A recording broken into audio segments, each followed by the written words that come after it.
El día de hoy le queremos dar la bienvenida y agradecer a todas las empresas auspiciadoras que hacen realidad este evento, como es Buenaventura, Cerro Verde, AESA, Sauder, Antapacay, Poderosa, Goldfields, Raura, Minsur, Marcobre, Minera Colquisiri, Las Bambas, Salud Laboris, Hadbey y Antamina.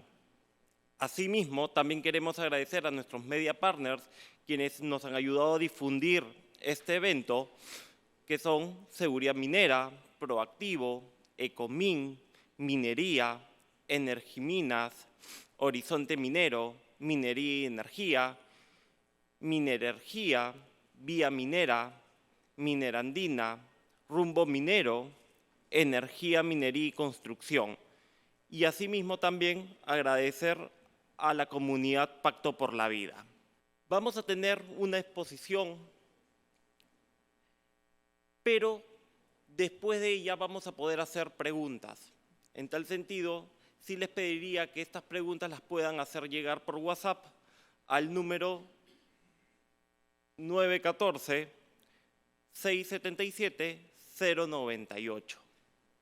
De esta manera van a llegar sus preguntas y se las van a hacer llegar a los instructores.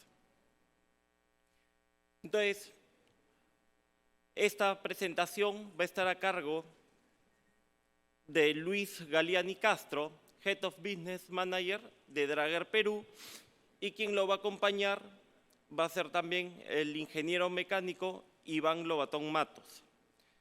Luis Galiani es Head of Business Manager and Sales Manager Medical Divisions para Draeger Perú. Draeger Perú, una empresa líder mundial en equipos médicos para el cuidado crítico, la bioseguridad, la gestión de gases y la seguridad industrial. Él es Chief Innovation Officer en Life and Science, posee estudios de medicina de precisión en Harvard University e inteligencia artificial en el MIT Sloan School of Management.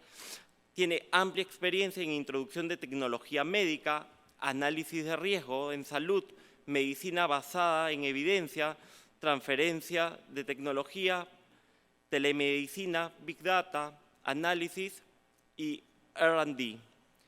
Entonces, Luis nos va a dar el tema Sistemas de Vigilancia Ocupacional y Pulmonía. Adelante.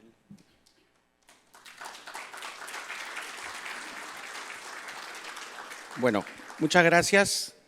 Esta es una charla que vamos a hacer y la vamos a hacer entre dos, ¿no? Porque este es un tema de investigación muy duro al nivel biomédico y obviamente tiene que haber una traducción también hacia el área ingenieril, porque es interesante, ¿no? Los ingenieros tenemos un modelo y los médicos tienen otro, entonces tiene que haber una compatibilización. Entonces, quería comentarles esto porque detrás de todo proyecto de investigación, este es un proyecto que iniciamos en Draeger hace 5 años y se llama Pulmomina, ¿no? Pulmomina es evaluación integral de riesgo respiratorio y cuando hicimos este logo nos queríamos centrar en el tema respiratorio, porque el tema respiratorio de verdad tiene muchos desafíos en las operaciones mineras del Perú. Lo que quiero que ustedes son conscientes de que las condiciones de la minería en Perú son irrepetibles. O sea, los que se parecen serían Bolivia y de repente en Nepal sí hay minería, pero el resto de operaciones mineras no se parecen a las nuestras. Entonces, nosotros comenzamos esto y ahí quiero comentarles también una historia. Quien habla es nieto de un capitán de mina que murió de neumoconiosis grado 3 cuando mi madre tenía 12 años. Entonces, de alguna manera, creo que él desde arriba siempre me hinca para decir, oye, quiero preocuparme por mis compañeros mineros, ¿no? Porque él lamentablemente sufrió de esta enfermedad. Entonces, Pulmomina, en esencia, tiene que ver con todas estas cosas que estamos trabajando juntos con varios de ustedes para hacer que la gestión de protección respiratoria sea lo más, vamos a decir, lo más precisa posible, no a nivel cualitativo, sino cuantitativa. Y desde ese punto queremos mostrarles a ustedes cuáles son esos desafíos pues, que existen para realizar una evaluación correcta de riesgo respiratorio, ¿no? Que además es uno de los temas fundamentales que nosotros tenemos en nuestras operaciones, ¿no? Y para esto quisiera centrarme y hacerle algunas preguntas, ¿no? ¿Cuántos de nosotros conocemos realmente qué gases hay en nuestras minas? O sea, muchas veces nosotros creemos que hay algunos gases. Ha pasado. Ha pasado casos donde hacen un análisis y dicen, oye, es que aquí no puede haber tal gas. Y resulta que tienen eventos de tal gas. Entonces, hoy, a pesar de que existe tecnología, es muy difícil tener a la mano información de qué gases, qué porcentaje o qué volumen o qué cantidad de gases hay, qué metodología aplicar para operaciones de altura. Ustedes comprenderán que cuando nosotros hablamos de operaciones de altura, todo el tema de la biomecánica de gases cambia, ¿no? Por eso que cuando nosotros tenemos que hacer ventilación, tenemos que sobredimensionar ventiladores, porque los ventiladores pierden capacidad de, digamos, suministro de flujo de aire. Lo mismo pasa con los elementos que tienen que medir los gases. Pregunta, ¿los sensores de gases estarán diseñados para trabajar sobre los 4.000 metros sobre el nivel del mar? O sea, Drager tiene sus diseños hasta 3.000, o sea, incorporado. ¿Y qué pasa a 4.000? ¿Qué pasa a 4.500? ¿Cuántas son las medidas reales? ¿Qué ajustes tenemos que hacer? Y eso no lo estamos haciendo. Y si nosotros no estamos identificando claramente los gases, cantidades, tendencias, información, ¿cómo podemos gestionar? Y esto no solamente pasa con los gases, pasa con las partículas. Quiero contarles que hace una semana me reuní con una gran amiga que es una especialista en higiene ocupacional, referente en el Perú, que volvía de sus congresos de fuera de Perú y me comenta, oye, me parece bien raro que los australianos y los canadienses hoy día estén tratando de aplicar las técnicas de medición de partículas que nosotros en las minas de Tajo Abierto las hemos aplicado hace años. No entiendo por qué recién. Y entonces eso tiene una explicación, porque varios de ustedes que han viajado a operaciones de minas en Canadá o en Australia, ustedes habrán visto que hay minas donde ni siquiera se usan EPPs, ¿sí? Porque están a nivel del mar. O sea, la ventilación es tan buena que la gente no usa respiradores de media cara, descartables. Entonces, claro, ¿qué ha pasado en el tema de partículas hoy? Que ya la OMS ha saltado una alerta. El DPM, ¿ustedes conocen al DPM? Levanten la mano quienes conocen al DPM. Diesel Particulated Matter. ¿Alguien sabe eso? Bueno, ese es el hollín. ¿El hollín de quién? Que salen de los equipos diésel. Esa partícula es una micropartícula. Nuestra ley no nos exige tomar mediciones, pero es carcinogénica. Y les tengo una noticia. El TLB comenzó siendo 500 microgramos por metro cúbico, hoy está en 160 microgramos por metro cúbico. Y ahora les pregunto, o sea, 160 microgramos es poquísimo. ¿Cuánto DPM tendremos en nuestras operaciones mineras subterráneas, sobre todo? Y lógico, la tenemos en grandes cantidades porque estamos actuando en condiciones subestándar, ¿no? Estoy arriba, por más que los equipos tienen, digamos, motores con turbo, pero los motores con turbo están seteados a condiciones de oxígeno de la superficie de mina. ¿Qué pasa cuando este equipo entra adentro? ¿El oxígeno sigue siendo igual que afuera? No, porque este oxígeno comienza a ser desplazado por gases como CO, CO2, que están dentro de mina. Entonces, obviamente, esos turbo, por más turbo que sean, van a comenzar a generar en el motor emisiones de más gases y particulados. Entonces, se dan cuenta por qué en Australia y en Canadá hoy están trabajando en medir este DPM, y por eso les digo, si bien es cierto, hoy en el Perú no está legislado el tema, pero hay que tener esa alerta porque en algún momento lo van a hacer. Y es carcinogénico, además de causar enfermedad ocupacional. Entonces, en conclusión, La tecnología existe, pero nosotros nos hemos dado cuenta que tenemos que adaptarla al país. Porque cuando nosotros, por ejemplo, llamamos la atención y le decimos a Drager, oye, Drager, ¿te gustaría desarrollar un monitor de gases que funcione a 5.000 metros? Lo primero que nos preguntan es, oye, ¿y vas a vender 1 millón de equipos? No, pues hombre, no, o sea, serán 100.000 equipos. Bueno, no es negocio. Entonces tenemos que hacer algo para adaptar, ¿correcto? Y si no conocemos con precisión qué hay, entonces, ¿cómo podemos ir a una segunda fase, que es el control de riesgo respiratorio? Por ejemplo, un tema interesante, los que han ido a estas minas de Australia, Canadá, la ventilación automatizada es un tema, digamos, común. ¿Qué quiere decir ventilación automatizada? ¿No? Tengo sensores de gases, sensores de particulados. Esos sensores mandan información 24/7 a un software que está gestionando esa información y este software administra la ventilación. Eso se llama ventilación automatizada. Entonces, cuando hay más carga de particulados y más carga de gases, entonces los ventiladores funcionan de acuerdo a algún patrón, manteniendo las condiciones saludables dentro de mina. Oh, claro, qué bien. ¿Y por qué no las podemos aplicar acá? Porque no es tan fácil. Nuestras minas, sobre todo las subterráneas, son minas muy dinámicas, ¿no? La planeación minera en una mina subterránea es todo un arte. Hoy estoy acá, mañana estoy en otro lado. Entonces, ¿cómo puedo hacer inversiones de esa naturaleza con control de riesgo? Otro tema importante. A veces instalamos, muchos acá instalan dispositivos electrónicos dentro de la mina. Pasan 3 meses y ya no funciona. ¿Y por qué? ¿Qué pasa ahí? ¿Qué desafío tenemos? Claro, los sensores de gases o de partículas que existen, lamentablemente pues no trabajan en entornos altos. Ya metemos de nuevo la variable altura. ¿La altura afecta a los sensores de presión? Claro que sí. Y además en entornos muy sucios. Las labores, por ejemplo, subterráneas interiores, ¿son sucias o no? Tiene grandes cantidades de hollín, de polvo, ¿no? Y encima agua. Entonces tenemos varios desafíos para poder realmente establecer medidas de control de riesgo. ¿Y qué ha pasado entonces en la minería? Que nosotros en el tema respiratorio, como no podemos ni tenemos tecnología para aplicar adecuadamente control de riesgo respiratorio, nos hemos ido a los EPPs.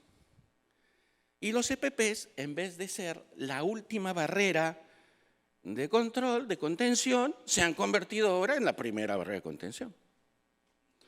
Yo recuerdo, porque he sido parte de este proceso que trabajamos con muchos de ustedes, y algunos no se acordarán porque son muy jóvenes, ¿no? Pero antes, no sé si se acuerdan, que en la minería los trabajadores no usaban los filtros P100, NIOSH P100, usábamos felpitas, ¿se acuerdan? Entonces hicimos un trabajo muy fuerte. Y hoy, pues, a nadie se le ocurriría usar un filtro o un fieltro. Todos usan respiradores con protección, normativa NIOSH, P100, pero ya nos vamos dando cuenta que el tema de condiciones, las condiciones de trabajo que tenemos en nuestras minas, dificultan que un trabajador realmente esté protegido. Y entonces, como no podemos tener estos sistemas de control de riesgo automatizados que nos garanticen buena ventilación o tienen mucha deficiencia para hacer esas implementaciones, nos enfrentamos ahora al tema de, oye, ¿cómo seleccionamos adecuadamente la protección respiratoria? No tengo información precisa de caracterización de gases y partículas. No puedo tener elementos que sean sostenibles en el tiempo para darme, por medio de ingeniería, formas, digamos, sustentables de ayudar al trabajador. Entonces ahora nos vamos a protección respiratoria. Y acá, señores, les quiero dar datos de nuestra investigación. Perú es un país mestizo, ¿cierto? El que no tiene de Inga, tiene de Mandinga. Y les pregunto una cosa, los fabricantes de respiradores famosos de América y de Europa fabrican para biotipo ario. Y la estadística, y eso lo podrán validar, porque varía entre norte, centro y sur, porque los biotipos raciales de norte, centro, sur de minería es diferente. Los sureños son diferentes a los del centro y del norte. Pero hay entre un 8 y un 17% de personas peruanas mestizas a los cuales los respiradores que tenemos no pueden lograr compatibilidad facial. ¿Qué quiere decir? No es un tema de tallas, es un tema de que la forma de la cara no se compatibiliza con el respirador. ¿Y qué pasa entonces con esas personas? Esas personas no están protegiéndose adecuadamente y no lo conocemos. Entonces, este tema hace que si ahora les voy contando el tema, oye, hay gases, no sé qué gases, hay DPM, no los estamos midiendo, midámoslo. Entonces vamos a tener que tener información para poder seleccionar adecuadamente esto. Y aquí había un vacío tecnológico porque, claro, en el mundo, les vuelvo a repetir, la protección respiratoria era la última barrera. Acá en Perú, en minería, sobre todo en la subterránea, es la primera barrera. Entonces, por ahí, y atendiendo el pedido de un gerente de salud de una minera de Tajo Abierto, él es el que nos dijo hace 5 años, oigan, señores Drager, yo quiero un dispositivo que me pueda medir el factor de uso de mis respiradores. Ahí nace la historia Pulmochip. Y por último, señores, hay un tema interesante también aquí. Nosotros, si caracterizamos bien los gases que pueden haber en las minas, también podemos predecir nuestros procedimientos de escape y rescate. Hoy pasa algo interesante, ¿no? Muchas de las minas ponen dentro de sus monitores de gases como valores de alarma los valores ocupacionales. Y cuando en la definición los valores de alarma son los valores determinados para poder salir a escapar. Es decir, es como que en esta sala nos encerramos y ponemos, por ejemplo, como alarma de un monitor de gases, vamos a ponerle, en el caso del CO2, 0,5% en volumen. Nos encerramos y en media hora vamos a estar en 1%. Entonces nos vamos todos a evacuar porque estamos en un lugar peligroso. ¿No es así? Entonces tampoco, como no tenemos la información previa, tampoco estamos haciendo, digamos, nuestros procedimientos adecuados de escape y rescate. Entonces el mensaje es, y Pulmomina nace por ese interés de trabajar junto con nuestros clientes para tener data, para tener evidencia, para tener información y poder gestionar. Y entonces vamos entrando al campo de vigilancia ocupacional, que es el tema de esta charla, y entonces acá tenemos un gran problema. Si nosotros tenemos respiradores, y esto es un tema de un estudio que hicimos en una encuesta, ¿no? Le preguntamos a más de 300 responsables de seguridad y de protección respiratoria en el Perú y le dijimos, oye, ¿cuánto crees que es el factor de uso real en tus operaciones? O sea, dame un shot cualitativo, ¿no? El 95% dijo que era menos de 50%. Pero igual, es una pregunta muy cualitativa, ¿cierto? Pero claro, había esa percepción de que es que el trabajador se quita el respirador, es que el trabajador para hablar se lo levanta, es que el respirador suda, es que la silicona resbala, es que, claro, en las condiciones donde trabajan estas personas, es imposible pues tener a una persona con un respirador de media cara sellado al 100%. ¿Cuál es el problema? ¿Y por qué nace esta preocupación de Pulmomina? Porque si yo quiero saber el factor real de los respiradores, si el factor de uso es menor a 50%, es decir, uso la mitad de tiempo nada más, el factor de protección real tiende a 0, para preocuparnos, ¿cierto? Entonces, obviamente, ese es un tema, porque yo no puedo saber. Y este médico de esta minera de Tajo Abierto decía, yo les doy EPPs buenos, los entreno, hago todo lo que tengo que hacer. Pero ya llega un punto donde no sé si este trabajador lo hace porque no está comprometido, y nosotros queremos que la hipótesis no es que esté comprometido, sino que las condiciones de trabajo ya no le permiten usar cierto tipo de respirador con un factor de uso alto.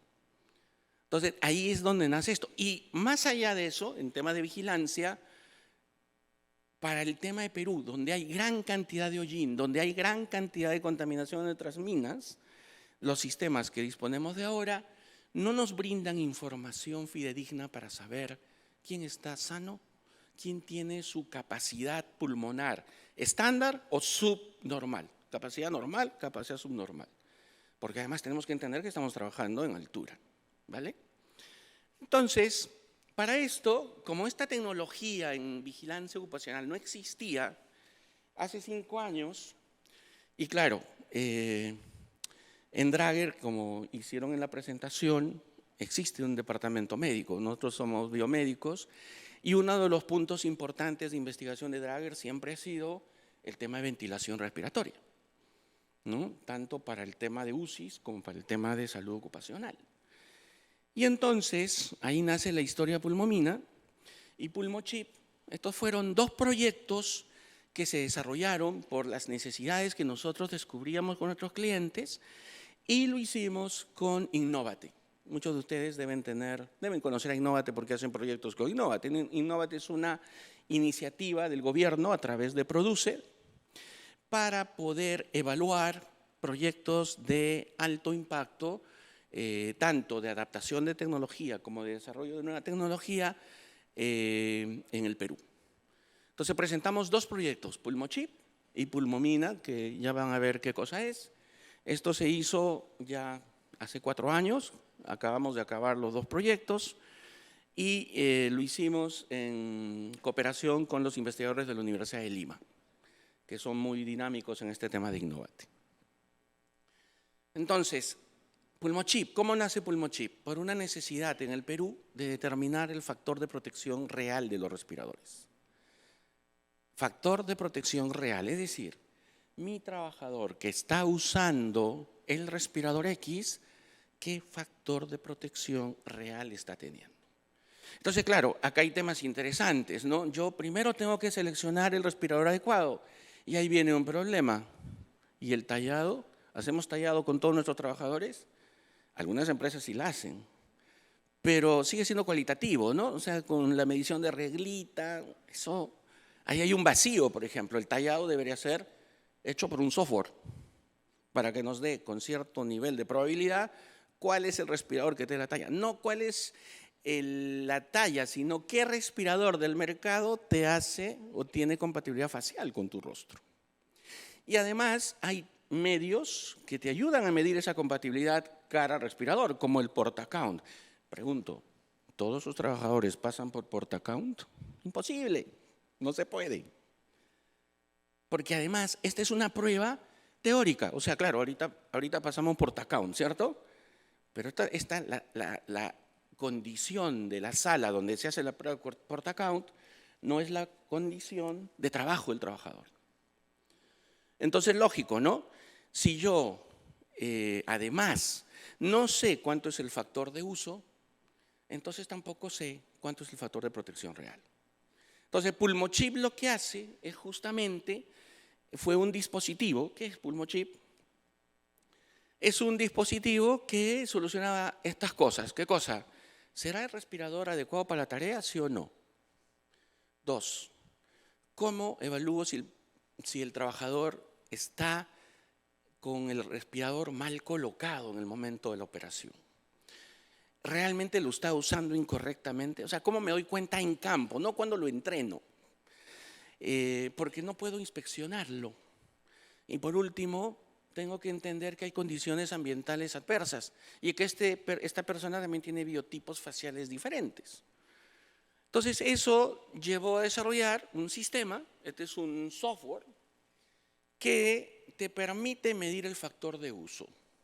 Ustedes ven ahí la imagen del software. El software lo que te permite ver, digamos, de manera visual es en qué momento el trabajador está con el respirador bien ajustado y cómo ese ajuste evoluciona en el tiempo durante la labor de trabajo. ¿Interesante o no? Porque claro, con esto yo podría saber quién usa bien, quién usa mal. Pero más que para el tema de saber quién hace eso, entender qué pasa con ese trabajador. Oye, veo que todos los días tu factor de uso es bajo. ¿Qué pasa? ¿Es biotipo facial? ¿Es que el respirador no se adecúa? ¿Es que el tipo realmente tiene condiciones de sudor más que otro? O sea, hay varias cosas que podemos hacer ahí. Y esta tecnología se basa en un sistema electrónico como el que ustedes ven ahí, que es un sensor de presión, humedad y temperatura. Entonces, este dispositivo lo que hace es ir censando la presión, el software y el algoritmo va calculando cuál es el factor de uso y después te da el factor de protección real, que es el que realmente hay en tu operación. Y hoy estamos desarrollando este sistema, como lo pidió este médico de esta mina de OpenPit, Bluetooth. Porque claro, hoy todas nuestras minas, sobre todo las de tajo abierto, tienen mesh. Ellos todos los parámetros de mina lo tienen alimentados online. Y claro, en las minas subterráneas esto se vuelve más difícil, ¿no? En la planta se podrá, es más difícil dentro de la operación. Pero es posible grabar todo esto y después mandar la información. Entonces, ¿qué variables, digamos, evalúa este sensor? Esencialmente 3, les había dicho presión ambiental, humedad relativa y temperatura. ¿Qué datos obtenemos? Tiempo de uso correcto, tiempo de uso incorrecto, tiempo de no uso y toda la información del trabajador. Con esta data, ¿qué información podemos obtener? ¿Qué es lo importante? La data tenemos por montones, necesitamos información. Factor de protección real, compatibilidad del respirador a la labor del trabajador y elementos para vigilancia ocupacional. ¿Por qué esto no se desarrolla en otros países? Porque no tienen el problema que tenemos nosotros. La protección personal no es un tema de primer bastión de contención de riesgo. Y lo mismo pasa entonces ahora, o qué aportes tecnológicos ha aportado esta investigación, es que yo puedo tener un seguimiento real a la eficacia de la protección respiratoria. Si puedo saber si realmente esa persona está protegida o no. ¿Qué más? Puedo evaluar la compatibilidad de la protección con las condiciones de trabajo del respirador, del trabajador. Puedo tener un registro detallado de factor de uso y por ende el factor de protección real en el trabajador. No para demostrar que la empresa no tiene culpa en el tema del uso adecuado del respirador, sino para garantizar que este trabajador esté bien protegido durante su trabajo, ¿correcto? Permite vigilancia ocupacional, claro, alguien tiene que estar tras estos temas, información real y cuantitativa para tomar decisiones y además se convierte en un elemento de instrucción, porque a veces cuando nosotros le enseñamos a nuestro trabajador a usar los equipos, claro, tú le dices, póntelo bien. ¿Pero qué es ponerse bien? Él tiene que ponerse el respirador y ver si hay un ajuste correcto o no. Esta herramienta permite que el trabajador sea consciente y él pueda manipular para darse cuenta, uy, me bajé el respirador para hablar y luego me lo puse. Y el software le dice, no estás ajustado convenientemente. Entonces se convierte en una herramienta de entrenamiento en el uso correcto de respiradores. Y el otro problema que tenemos, que también es un tema importante, son las herramientas que tenemos para el diagnóstico de una EPI. ¿Qué es una EPI? Enfermedad pulmonar intersticial, en temas nuestros. Una persona que tiene detrimento en su función ventilatoria por enfermedad ocupacional, como en el caso de mi abuelo que se murió de neumoconiosis grado 3. ¿Qué herramientas hay? Entonces, el gold estándar ahorita, o las dos herramientas que existen para eso, ya ustedes saben, es los rayos X. Pero ustedes que ahora son súper digitales y tienen cámaras con una resolución espectacular, entenderán que para hacer un diagnóstico de rayos X, el rayo X o los rayos X te da una imagen en un momento de la situación del trabajador, uno solo. Y entonces tendrán que entender que este equipo de rayos X tendrá que tener una resolución ideal para hacer evaluación de neumoconiosis. Pregunto, ¿cuántos centros médicos tienen ese equipo de rayos X con esa capacidad de resolución para poder ver con una sola foto qué tiene el trabajador? Número 2. Los que leen son NIOSH B-Reader, o sea, hay que tener una certificación. El médico que lee eso tiene que tener una certificación. NIOSH B-Reader. ¿Cuántos NIOSH B-Reader con licencia actualizada en el Perú? Háganse esa pregunta. No pasan de 5. Y 2, si ponemos a 5 NIOSH B-Reader acá, tratando de diagnosticar algo. Con una sola foto, los 5 tienen opiniones diferentes. Entonces, volvemos al tema. ¿Mucha información cualitativa o no? Entonces, claro, usted comprenderá, oye, pero bueno, esto es. Y otra cosa importante, yo necesitaría más fotos. No le puedo hacer 10 radiografías al trabajador. No le puedo hacer radiografías cada 3 meses para hacer vigilancia. Entonces, ¿qué es lo que pasa? Hay mucha exposición de radiación ionizante, puede causar daños. Se requiere confirmación a través de otros métodos invasivos, ¿no? No puedo hacer vigilancia ocupacional, tengo limitaciones, no es muy práctico transportarlo, baja sensibilidad para detección temprana. Y lógico, el otro gol estándar para neumoconiosis es la tomografía axial computarizada. Pero ustedes se imaginan tener que pasar a los 1.000, 3.000 trabajadores por tomografía axial, o sea, llevar un tomógrafo axial a la mina, no sirve.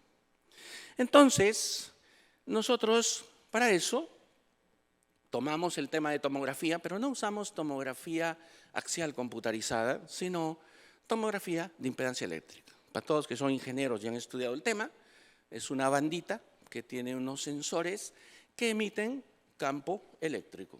Y el campo eléctrico, ustedes saben, cuando pasa a través de cuerpos, comienza a haber alteraciones en función de las masas que hay. Entonces, lo que hace este tomógrafo de impedancia eléctrica, que se llama Pulmovista, es de una manera continua, te manda videos para medir la función ventilatoria. ¿Qué quiere decir? En una fase de tamizaje, podemos poner al trabajador Vicente Carulla, vamos a ponerle el equipo y vamos a ver si su capacidad ventilatoria es normal o subnormal. Y si es subnormal, ¿en cuánto es subnormal? Eso se convierte en una herramienta interesante, ¿o no? O sea, yo puedo saber cuando entra un trabajador si ya tiene algo previo.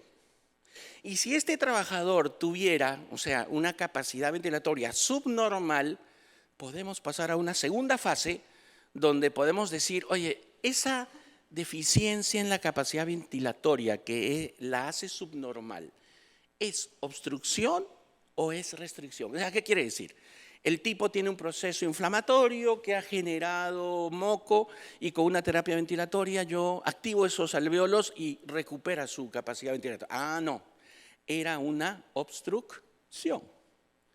Pero ¿qué pasa si en esa segunda fase vamos en la terapia ventilatoria y determinamos que esas zonas están fibrosadas y por tanto hagas lo que hagas, ya no lograste activar los alvéolos? Eso se llama restricción. Y nos permite saber qué tan dañado, desde muy tempranos estadios, qué tan dañada está la capacidad ventilatoria de una persona que entra a una mina. ¿Para qué? Para poderle hacer seguimiento y ver si en mi mina esa capacidad ventilatoria está yendo en decremento o si está mejorando, porque hoy no lo sabemos. Y otro tema importante, porque, ok, si en esa segunda fase de investigación yo puedo saber claramente que hay una restricción, ¿de qué se trata? ¿Es sílice, carbonatos o es DPM? Y para que ustedes entiendan en sencillo, cuando nosotros tenemos contaminantes que entran a nuestro pulmón, hay reacciones bioquímicas. Nuestro cuerpo va a tratar de englobarlo, por eso se hace fibrosis. Y cuando hay esa reacción bioquímica, nuestro cuerpo emite gases, emite sustancias bioquímicas que cuando yo las detecto puedo saber qué cosa es. Pero como esto es mucha información y nosotros no queremos que eso sea tocado cualitativamente, y eso es el tema que va a presentar el doctor, se creó un software que a través de inteligencia artificial y medicina de precisión modela el pulmón, ubica dónde están los contaminantes y te dice con un porcentaje de probabilidad de qué es, DPM, silicosis, carbonatos u otras cosas.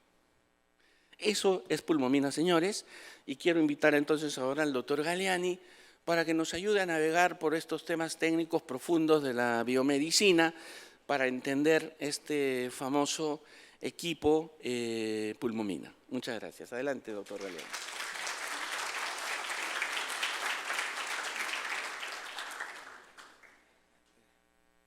Muy buenos días, ¿cómo están ustedes? Les saluda Luis Galiani. Bueno, le agradezco primeramente a Iván haber hecho la introducción. Ha sido bastante preciso en lo que la herramienta puede hacer. Y lo que vamos a discutir a continuación van a ser probablemente detalles más profundos acerca de la herramienta. Pero antes de salir de esa imagen, voy a intentar hacer un mapa conceptual de lo que estamos intentando hacer y qué tan conectado está esto con lo que hoy día como tecnología hay disponible en el mundo. Es importante, sí, ¿por qué? Porque en general, en el país, por ejemplo, Dräger tiene operaciones ya 11 años, nosotros somos especialistas en ventilación mecánica, y tenemos una cantidad de herramientas que se pueden aplicar en el entorno de la salud pública, y voy a referirme, por ejemplo, a las unidades de cuidado intensivo, pero por un desfase en el tema de la certidumbre, el awareness que se tiene sobre si esas herramientas existen y cómo se utilizan, en el Perú se subutilizan los dispositivos. Entonces, por ejemplo, simplemente voy a mencionar, ¿no? Hay herramientas para hacer destete automatizado en la UCI. O sea, un ventilador hoy día te puede decir que el paciente está respirando de modo espontáneo y que le puedes retirar el tubo sin riesgo de reintubación. La pregunta es, ¿por qué en las especificaciones técnicas del Estado eso no se solicita? ¿Por qué no se utilizan en las UCIs?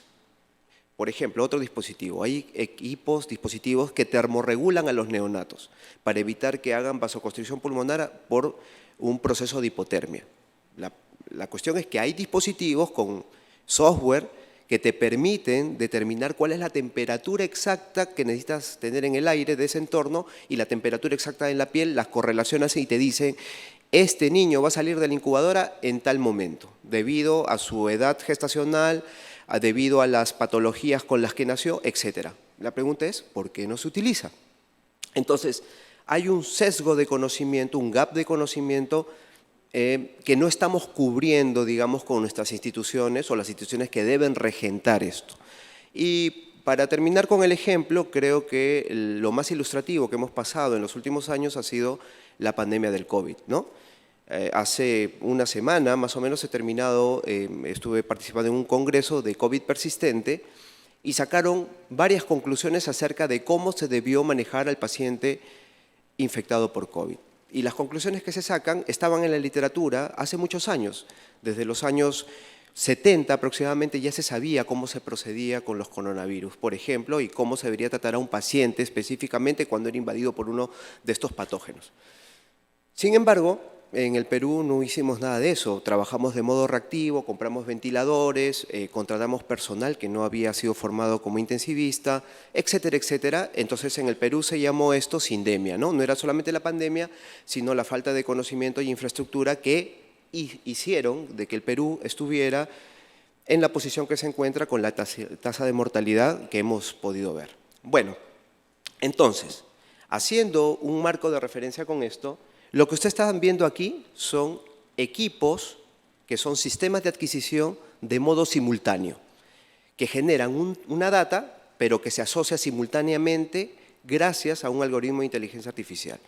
Este algoritmo de inteligencia artificial fue presentado a la Escuela de Inteligencia Artificial del MIT, donde soy alumno y egresado, y aquí en esta evaluaron todas las ecuaciones de regresión que se utilizaron en estos dispositivos basados en las cohortes.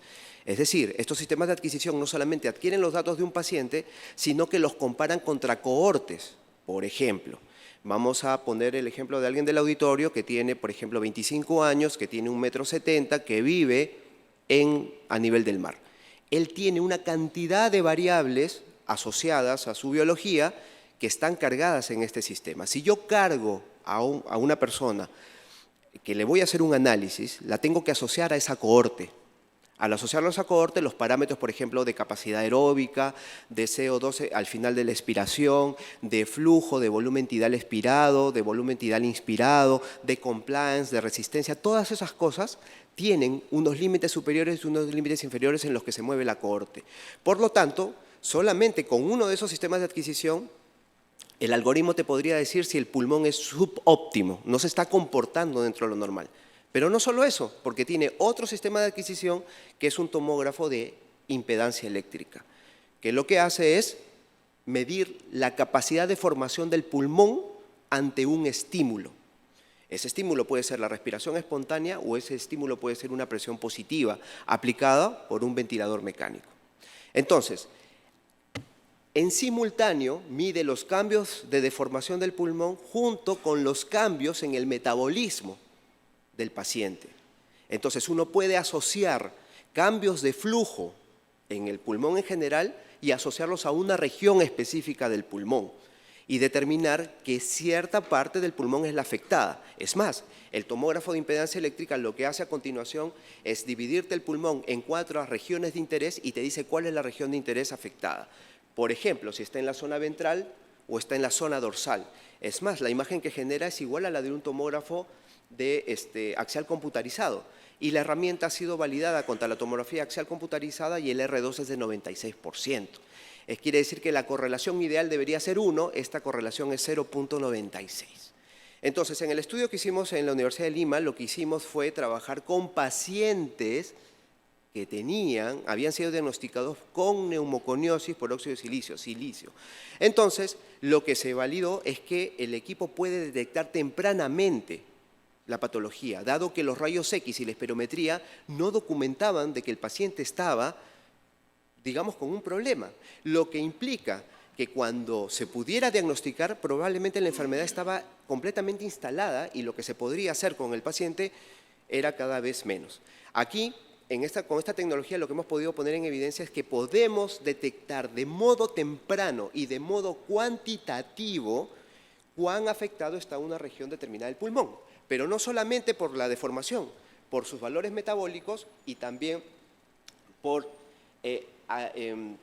algo que se conoce como en el mundo como tecnologías ómicas. Hoy día en España, en la Fundación Roche, se está trabajando con lo que se conoce como radiómica, pero la palabra radiómica viene de radio, de radiación ionizante. Aquí estaríamos haciendo lo mismo, pero sin radiación ionizante, lo que lo hace completamente viable para llevar a zonas remotas y hacer cuantas pruebas sean necesarias en un paciente determinado sin exponerlo a la neumonitis por radiación. Por lo tanto, ¿a qué me refiero con tecnologías ómicas? Iván mencionó moléculas en el aliento. Estos se llaman compuestos orgánicos volátiles y hay perfiles específicos que un paciente exhala, por ejemplo, radicales libres relacionados con el peróxido, con un perfil cromatográfico específico cuando la enfermedad está en una fase temprana, en una fase mixta o en una fase tardía. Entonces, junten todos los datos en modo simultáneo, datos de cromatógrafos de gases con compuestos orgánicos volátiles, datos del metabolismo del paciente, datos de la tomografía de impedancia y además biomarcadores que están en la sangre del paciente, por ejemplo, alarmina 1-alfa, factor de necrosis tumoral beta, etcétera, etcétera. Entonces, todos esos asociados tienen un valor ponderado que el algoritmo evalúa y dice, a ver, vamos a sumarle a todo esto el informe médico ocupacional que cierta mina ha entregado para tal paciente que lo evaluó durante tal tiempo. Entonces, incluso se evalúan en la semiología la parte de la evaluación del paciente, ¿no? Por ejemplo, los ruidos pulmonares, si existen estridores, bulosos, etcétera, el sistema los compila también. Por ejemplo, incluso se puede hacer una prueba de anticuerpos anticentrómeros para determinar si el proceso inflamatorio del paciente está, digamos, vigente en ese momento. Con toda esa información, vamos a decirlo así, ¿no? Suma, resta, multiplica, divide, saca porcentaje y determina, según los años de antigüedad del paciente en la mina y toda esta información, que el paciente tiene una patología determinada, sin pasar por pruebas como la biopsia transpulmonar, que es completamente invasiva y que documenta, digamos, que los pacientes pueden morir incluso en la mesa de operaciones. Ahora, ¿cuál es el valor agregado adicional a todo esto? que la herramienta, por ejemplo, con lo que se ha documentado en el Perú de pacientes con COVID persistente, aquellas personas que fueron infectadas por el virus y que el virus persiste en su sistema, la mortalidad asociada a personas que tienen silicosis más la infección por el virus, la tasa de mortalidad se incrementa 8 veces. Resultados del último Congreso de Sociedad de Medicina Crítica en Europa y Medicina Ocupacional en Europa. Ahora, aquí hay que agregarle otra cosa, el DPM, ¿no? Que bien menciona Iván, que no se está evaluando lo que debería evaluarse. Todas estas cosas se pueden evaluar en un punto cero cuando el trabajador operario ingresa a la mina y después se puede evaluar de modo continuo y uno podría evaluar si el pulmón va cayendo en su performance, pero a tiempo, de modo temprano, sin exponerlo a radiación ionizante. En general, eso es, digamos, en términos los más sencillos posibles, lo que la herramienta permite hacer. Entonces, como pueden ver ustedes acá, las principales características son, voy a repetirlas, detección temprana, no invasivo, portátil y tenemos aparte la capacidad de generar una imagen en 3 dimensiones para que sea, digamos, fácil para el terapeuta determinar, ok, dónde está ubicada específicamente la lesión, ¿no? Y no dejarla solamente en datos numéricos diciéndole está en la ROI 1, ¿no? Y hay una distelectasia y no ponerlo en esos términos, sino en una imagen. Al margen de eso, por ejemplo, como toda esta data se puede poner en la nube, gracias a los grandes servicios de Amazon como AWS, y se le pueden poner protocolos de seguridad, lo que podemos hacer es convertirlo en una red federada. Imagínense ustedes tener a todas las minas interconectadas con estos dispositivos centralizadas para el acceso de todos los especialistas en medicina ocupacional para un paciente determinado. No importando dónde esté el paciente, no importando dónde esté el trabajador, no importando dónde esté el médico. Pueden accesar y ver en tiempo real qué es lo que está sucediendo con ese trabajador. Y por último, bueno, como les comentaba Iván, parte de la mística de Draeger es formar especialistas en ventilación mecánica y bueno, estamos metidos hoy en la medicina de precisión, ¿no? Y tecnologías ómicas.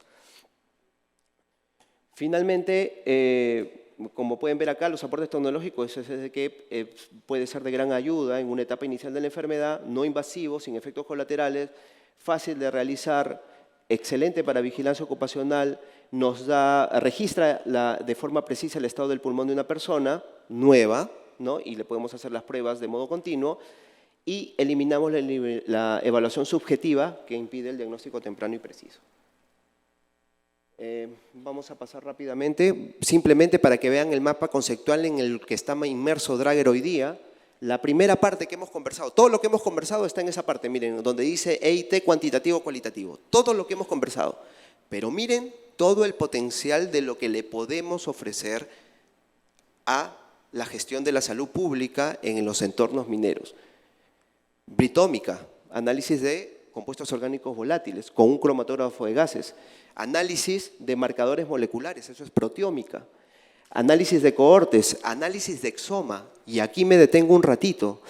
Mencionó el señor Iván una cosa importante respecto del fenotipo, mencionando el tema de Inga y Mandinga, pero lo que es real es que, por ejemplo, en el último congreso de post-COVID dijeron, ¿no?, que las personas pertenecientes a etnias de raza negra, asiática y mixta, como la nuestra, somos los más afectados por el COVID. O sea, tenemos una predisposición mayor que la raza blanca, voy a decirlo así, entre comillas, ¿no? Y no me voy a poner cuidadoso, pero vamos a hablar de etnias tal vez. Entonces, estas cosas dirimen algo importante. Necesitamos evaluar los exomas de las personas para determinar su proclividad a ciertas enfermedades. Hoy se habla de microbioma. Entonces, hay que evaluar, por ejemplo, cómo se comporta esto que le llaman el segundo cerebro intestinal, ¿no? Donde tenemos una cantidad de bacterias que inmunomodulan nuestro sistema inmunológico. Entonces, eso es medicina de precisión. ¿Podemos hacerlo? Claro que sí. Acá está el tema del análisis particulado que bien mencionó Iván. Entonces, miren, ya no tenemos solamente diagnóstico, sino también un alcance epidemiológico ambiental.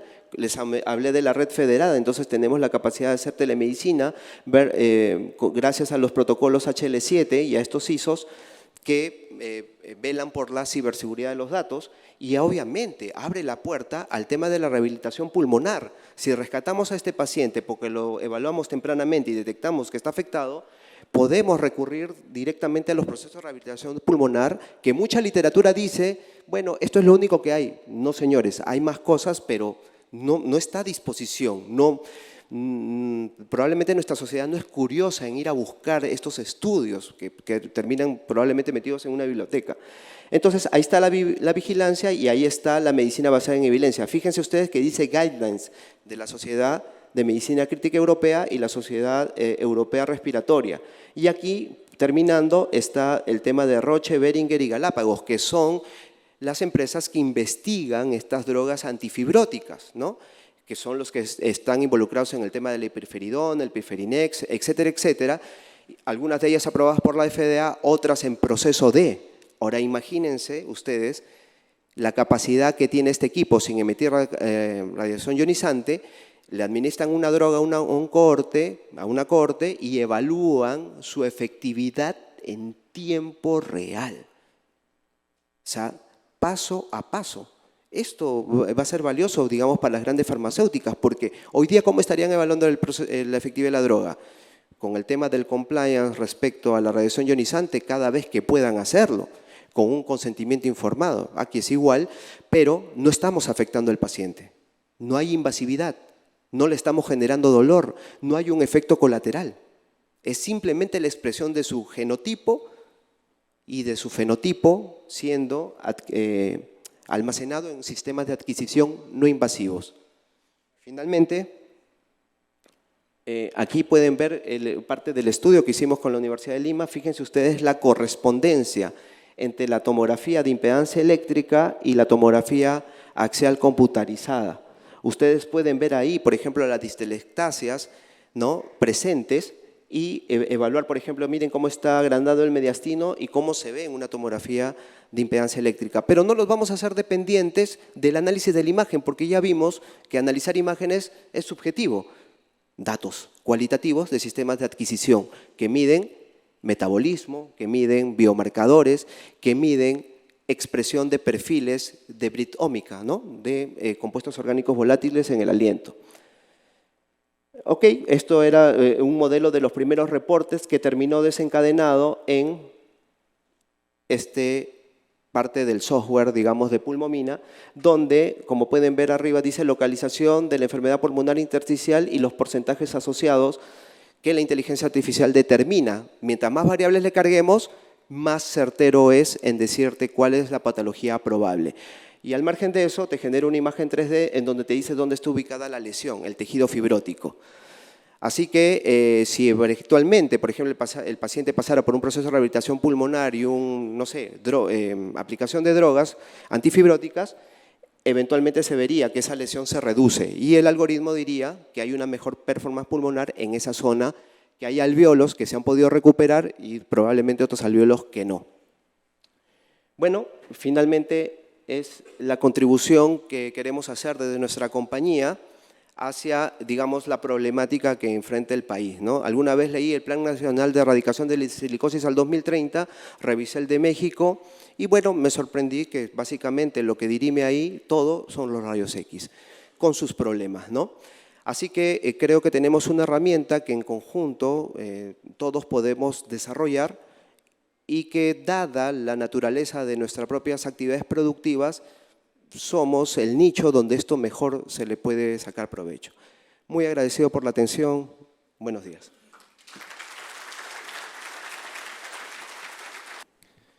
Muchísimas gracias, Luis. Iván, ha sido un tema muy interesante, no solamente trabajar, sino prevenir y utilizando la tecnología, ¿no? Tenemos tres preguntas, me dicen. La primera pregunta es, ¿cuánto ayuda sin el espacio de mucha polución? ¿Cuánto nos ayuda en un espacio con mucha polución de polvo si se implementaría el sistema de despolvorización y un indicador de uso obligatorio de respirador? Para Iván.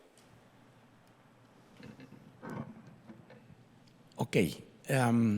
Voy a tratar de ubicar en contexto la pregunta. Me están hablando de sistemas polutos, ¿no? Como lo son una operación de concentradora en una mina de tajo abierto o una operación de acarreo en una mina subterránea, ¿no? Entonces, lógicamente, ¿cuánto ayuda el poder saber primero si hemos seleccionado adecuadamente el elemento de protección personal? ¿No? Porque obviamente a estos elementos polutos tenemos que sumarle las condiciones externas del trabajo. Por ejemplo, si nosotros tenemos en una mina de tajo abierto concentradoras que están cerradas, ¿no? Domotizadas para evitar contaminación, tenemos temperaturas altas, podemos tener valores de humedad alto, cómo esas condiciones interactúan junto con el ambiente poluto para poder hacer que este respirador no trabaje bien. Entonces, el tener elementos como Pulmochip, por ejemplo, puede ayudarme a entender si la naturaleza de cada elemento de protección es la más óptima o no. Porque si nosotros hacemos esa prueba y vemos que la mayoría de nuestros trabajadores tienen problemas en el tema de factor de uso, entonces tendré que ir a probar otros elementos de protección personal. Full faces probablemente no los voy a poder poner porque es muy difícil trabajar con un full face, pero sí probablemente puedo ir hacia PAPRs. PAPRs son estos equipos que son Power Air Purifier Respirators, que son elementos que tienen un motorcito y que insuflan aire. Entonces, estos equipos, por ejemplo, cuando insuflan aire, hacen que se evite depender del sello, y como la presión interna dentro del respirador es mayor a la externa, es difícil que entren particulados, y además hay otra ventaja, que la persona puede tener un flujo de aire fresco que lo puede mantener ergonómicamente más cómodo en la operación. Entonces, sí, la respuesta es sí. De hecho, necesitamos hacer esas pruebas, porque además recuérdense que estamos trabajando en zonas de altura, ¿no? Entonces, como ustedes verán, cuando van a jugar un partido a 4.000 metros, no corremos al inicio ni 10 metros. Y eso porque probablemente a 4.000 metros el nivel de oxígeno que hay real será de 12%, no de 21%. Entonces, ¿cómo un trabajador en esa condición puede rendir y cómo podemos analizar para ver una compatibilidad con el LPP? Perfecto. Y continuando, la segunda pregunta nos preguntan acá nuestros compañeros es si es posible utilizar el chip de testeo con cualquier marca de respirador de media cara. Esto es un tema interesante porque este es un microchip de 1 por 1 de área y medio milímetro de alto, ¿no? Entonces, claro, este se pega con un velcro en cualquier respirador. O sea, esto lo creamos nosotros justamente en la creencia que no hay un fabricante que tenga todas las opciones para toda la gente, ¿no? Es decir, lo correcto es que haya un sistema por eso les hablaba. Nosotros estamos trabajando con el doctor Galeani un proyecto, o sea, que viene en una tercera fase que se llama Pulmoface. Yo les decía, ¿no? ¿Cómo hacer este tallado de manera más científica? Y el tema es bien, digamos, sencillo como concepto. 3 fotos de un trabajador. El algoritmo dimensiona o tridimensiona la cara del respirador. El algoritmo guarda los respiradores que hay en el mercado y el algoritmo hace una comparación y una compatibilidad del respirador con la cara de la persona. Y entonces solamente con esa foto sale una lista donde dice fulano de tal tiene una compatibilidad de 95% para este respirador de talla tal o para este respirador de otra marca de talla tal. Rápido, o sea, no requiere tanto trabajo, ¿no? Eso es algo. Pero preocupándonos por ese 10% o 15% que no le da ningún respirador, este proyecto tiene pensado también impresión 3D de respirador. O sea, ¿qué quiere decir? Si hay una cara especial, ningún fabricante va a fabricar un respirador para él. Pero el programa sí, tenemos tecnología de impresión 3D, le hacemos un respirador para la carita que tiene. Y de hecho, créanme que hay muchos trabajadores que tienen caras difíciles. Pero con eso podríamos, digamos, garantizar que todos estuvieran, digamos, de alguna manera protegidos, ¿no? Perfecto, Iván. Y la última pregunta que tenemos, que es para Luis, es: los exámenes médicos de hipoxia son importantes y nunca fueron considerados en los EMOS. ¿considera que la propuesta de vigilancia ocupacional Pulmomina tenga el mismo trato? Miren, excelente pregunta. Voy a intentar, responderla un poquito con algo de narrativa. Iván mencionó la característica singular de la altura, ¿no?, en nuestras operaciones. Y lo mismo sucede en la atención en los hospitales, con la ventilación mecánica. Alguna vez fui al Hospital de Salud de Huancayo y el Estado había adquirido una cantidad de dispositivos para el hospital y el médico que estaba pasando por un serio proceso de burnout me dijo lo siguiente: mire, señor Galliani, aquí pueden traer el ventilador de la galaxia paralela, ¿no?, de Marvel, igualitos se van a morir. Entonces yo le digo, doctor, sucede que lo que no se ha hecho es la evaluación de la ventilación mecánica en altura, porque hay un efecto patente, yo lo he vivido, por ejemplo, me suben a 2000 y estoy vomitando. Alguna vez en Huancayo terminé en una UCI porque me dio una hipoxia muy fuerte, ¿no? Entonces nos dedicamos durante años a estudiar esto junto con la Universidad Cayetano, donde hay una especialista en ventilación en altura, y determinamos cuáles eran los sesgos en los volúmenes tidales y en los parámetros de saturación que tenía el paciente debido a la cantidad de oxígeno disponible, que cambiaba, aunque ustedes no lo crean, como cambian las presiones en la mañana o en la noche o cuando hay lluvia. Terminamos haciéndole ajustes a la ventilación mecánica para que se pudiera lograr el objetivo, que estaba más allá de, ok, quiero obtener el volumen minuto. No, lo que uno quiere obtener es un equilibrio de gases en la sangre del paciente, no si da la ventilación minuto. Entonces, obviamente, había que integrar la ventilación mecánica junto con la gasometría sanguínea como dato simultáneo, pero ustedes saben que hay un papel que se llama el reporte de enfermería que tiene valor legal y ahí las cosas se llenan a mano y fuera de sincronización, no es en simultáneo. Entonces, estas cosas, si ustedes no recordarán la diapositiva, pero hay una cosa que dice abajo, sistema de documentación, que se llama IACS, es Improving Acute Care System. Lo que hace es tomar todos los datos de adquisición y ponerlos de modo simultáneo. Hoy día, por ejemplo, se pueden medir estos variables de modo simultáneo y corregir la terapia.